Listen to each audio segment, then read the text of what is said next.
Let's have a word of prayer, and then Brother John's going to come and give us a little devotion. So, Brother Galen, would you pray for us, please?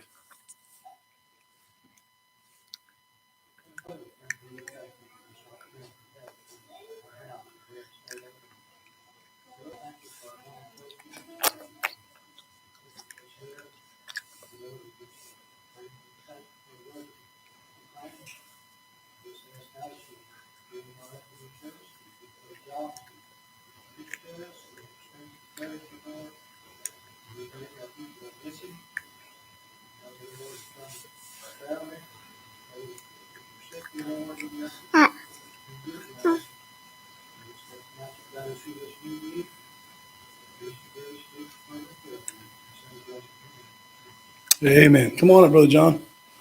I appreciate Brother John. He's one of them guys that just does pretty much anything I ask him to do. And that's very helpful to my ministry. He's a blessing to me. So appreciate you, Brother John, coming on up.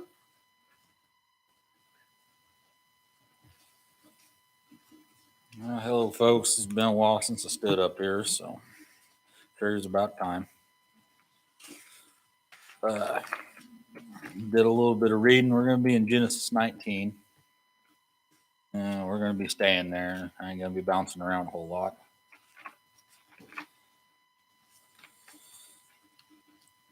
I mainly got to thinking about obedience and this flesh. It'll kind of wear you down. You'll get into situations where you follow your flesh more than you should your heart, and it points you in directions further and further away from the Lord. And just a little bit of backstory on it, Abraham and his nephew Lot, the servants were having problems with each other.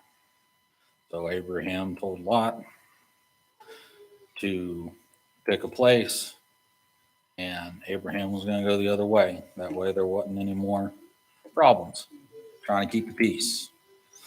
Well, Lot, he sees Sodom and all the things going on, and that really worked for his flesh. He saw the fun and fame to be had in Sodom, so that's where he took his family. So we start here in Genesis 19:1. And there came two angels to Sodom at even, and Lot sat at the gate of Sodom. And Lot, seeing them, rose up to meet them, and he bowed himself with his face toward the ground. And he said, Behold now, my lords, turn in, I pray you, into your servant's house, and tarry all night, and wash your feet, and ye shall rise up early, and go on your ways. And they said, Nay, but we will abide in the street all night. And he pressed upon them greatly, and they turned in unto him, and entered into his house. And he made them a feast, and did bake unleavened bread, and they did eat. So Lot, he knows what kind of place this is. He sees these two angels, and he knows that they need to be no part of that. He didn't decide to leave knowing all these things that are going on. He wanted to stay, but he begged these two angels, don't go out at night, stay with me. He's so ingrained with the flesh and the things that he's wanting to do that he's okay with what's going on around him. We get so used to kind of numbing ourselves to what's going on, and you start getting more and more used to it, and before you know it, you're joining in on some of these things going on.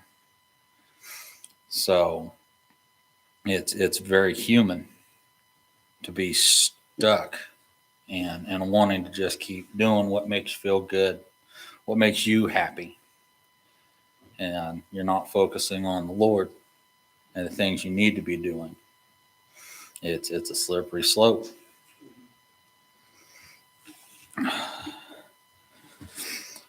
And we continue in verse 4. But before they lay down, the men of the city, even the men of Sodom, compassed the house round, both old and young, all the people from every quarter. And they called unto Lot and said unto him, Where are these men which came into thee last night? Bring them out unto us, that we may know them. And Lot went out at the door unto them and shut the door after him. So he's trying to bar these angels from what's going on outside. People are gathering around his house. They want these two guys, these angels. And Lot, still knowing what's going on, he never chose to leave. He's still settled in where he's at. He's comfortable. He's complacent. He's content.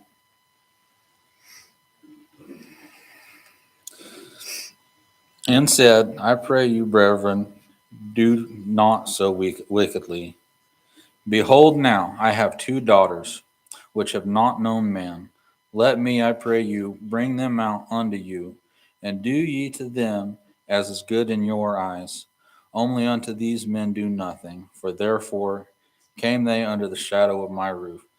He's willing to let his 2 daughters be taken up into this group to do the things that they plan on doing with these angels. I mean, as a father, that's bewildering to me to think, I'll give up my 2 kids. You 2 girls, you go. I couldn't fathom it at all. But when you're caught up in the things that are going on, be it drinking, drugs, all the things of this world that make you feel good, that you would allow your children to get caught up into it, to hold back the angels. I'm almost speechless on it. I couldn't imagine what's going through Lot's mind at that point to allow something like that to even creep into his head. It's a hard thought.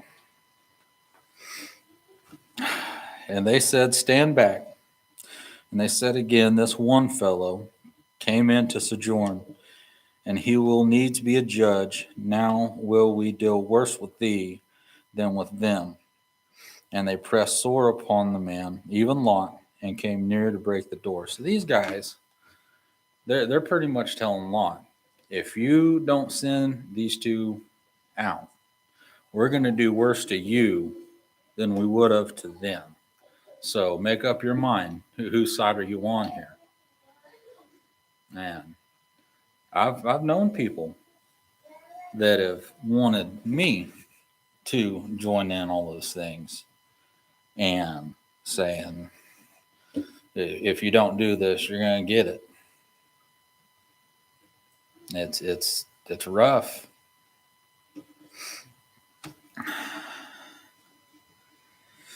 But the men put forth their hand and pulled Lot into the house to them and shut to the door. And they smote the men that were at the door of the house with blindness, both small and great, so that they wearied themselves to find that door.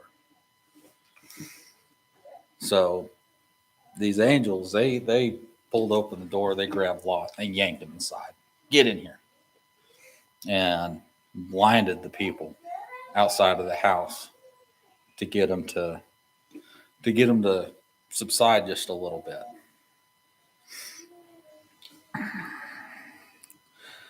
And the men said unto Lot, Hast thou any there here besides son-in-law and thy sons and the daughters, and whatsoever thou hast in the city, bring them out of this place. So the angels are telling Lot, get your family, get everything, and get out.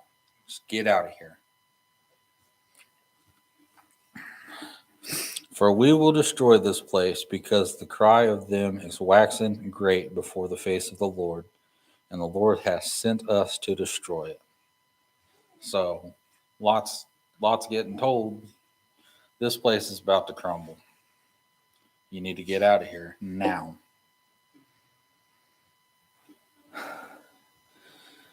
And Lot went out and spake unto his sons-in-law, which married his daughters, and said, Up, get you out of this place, for the Lord will destroy this city. But he seemed as one that mocked unto his sons-in-law. So he goes and tells his two sons-in-law, this is about to happen. We need to go. And they didn't believe him.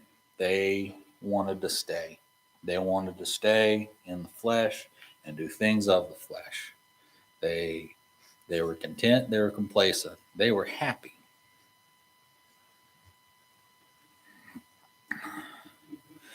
And while he lingered, the men laid hold his hand, and upon the hand of his wife, and upon the hand of his two daughters, the Lord being merciful unto him. And they brought him forth and set him without the city. So the angels grab him, his wife, his two daughters, and get him outside the city limits. And Abraham, this whole thing, he's been praying for Lot. He's been looking out for Lot. Even through all the past things with their servants and everything going on before, Abraham loves his nephew. And he's trying to keep him safe. So there's a whole lot of love right there from your family. And we see that all the time nowadays. Your family loves you and they want the best for you. They're trying to keep you from harm. And some people, they don't want to listen. They want to stay and do the things they want to do. That's so worldly nowadays. It's so easy to do what you want to do. Like Brother Mike has talked about several times, that's my truth. That's Brother Steve's truth. We all have our different truths. And that's not how it is. The Lord is the truth. This Bible is truth.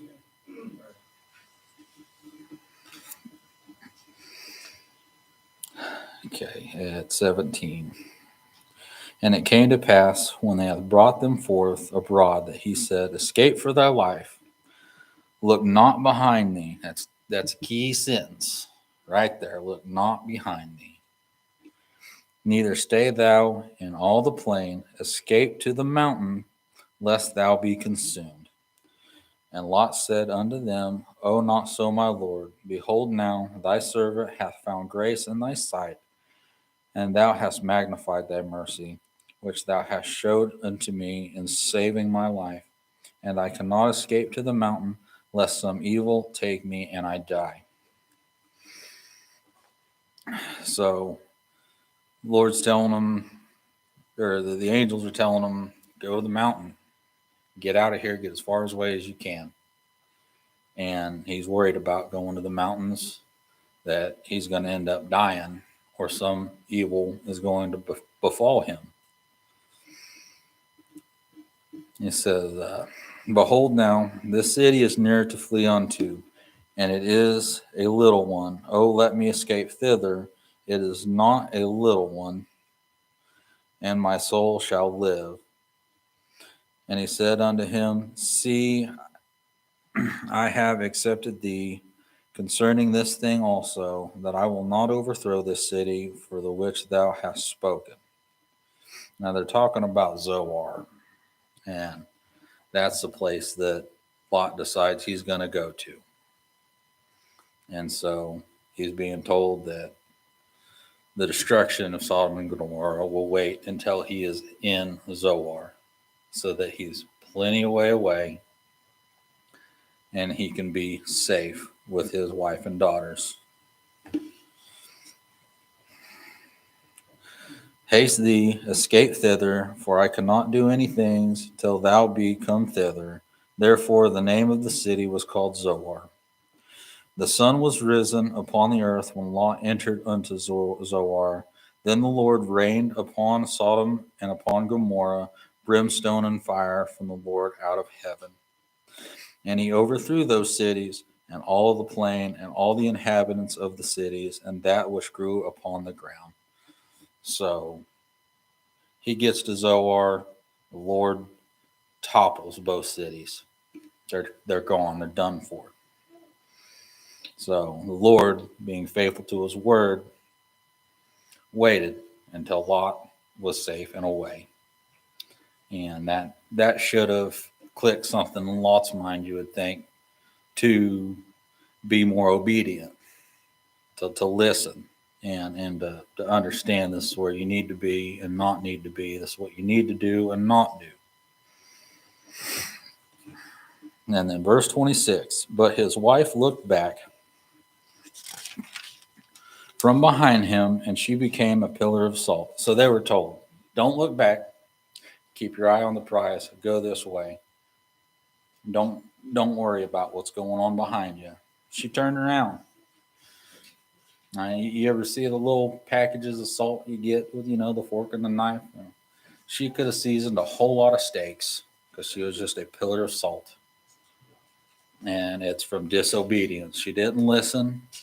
She wanted to turn her eyes back and see what was going on. As if she still liked that place. She liked that life. She wanted to stay. And Abraham got up early in the morning to the place where he stood before the Lord. And he looked towards Sodom and Gomorrah and toward all the land of the plain, and beheld, and lo, the smoke of the country went up as the smoke of a furnace. So there's billowing smoke and fire. It is complete and utter destruction. And that's what sin needs to be. It needs to be destroyed with smoke and fire. You don't long for those things. You don't want to stay where all of that is going to be prevalent.